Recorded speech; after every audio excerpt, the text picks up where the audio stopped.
مسؤولينta sportska iyo maamulka degmada gudoomiyaha ururka sportska dhalinyarada degmada Daynile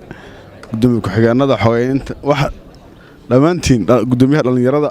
meesha lagu kala malaynaa dhamaantiin waan salaan kadib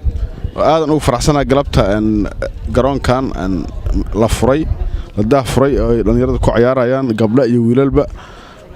waa wax lagu farxo in dhalinyaradii deegaanka ay si ayaga faraxsan igu dheelaan annaguna garoonbadii aan u diyaarino waa ku dadaalayna insha Allah walow ciyaar marka la yiraahdo macnaheedu sameeyso ciyaar ay noqonay waxyaabo badan oo dhab ah jira oo ayagana aan ka shaqeynayno laakiin ciyaarta la tirkada xilliyada qaar waa loo baahan yahay gacan siinayna hadda garoomana hadda u sameeynay banaanka ah oo kubadda cagta ah kan waa dayactirnay insha Allah waxaan rajaynaynaa in garoon badan oo helno oo dhalinyarada ay ku ciyaaraan oo soo dhaweynayna mas'uuliyiinta sportska oo xiriirka gobolka iyo gabigood oo nagala soo qayb gala hawshan quruxda badan leh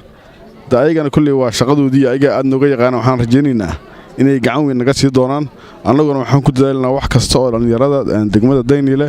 baahidooda ah haday sportska tahay iyo haday xagga fanka tahay iyo xag kastaba inaan maartaan gacan ka siinaan ku dadaalnaa hadii Ilaahay idmo waana ku mahadsantihiin dadaalkan aadna waxaan u mahad celinaa ayagana gudoomiyaha sportska oo degmada Daynile oo hawshan asna isku howlay hadda jarna u taagan dadaalkaas asigana inuu sii wadan rajeynaa insha Allah waan uga mahad celinaynaa dhamaantiin waa salaamatiin saxaafada dhalinyaradan sportska ciyaaraysa intaba dhamaantiin waa mahadsantihiin waan soo dhaweynaynaa insha Allah hawshan waa sii wadi doonaa hadii Alla yiraahdo waa mahadsantihiin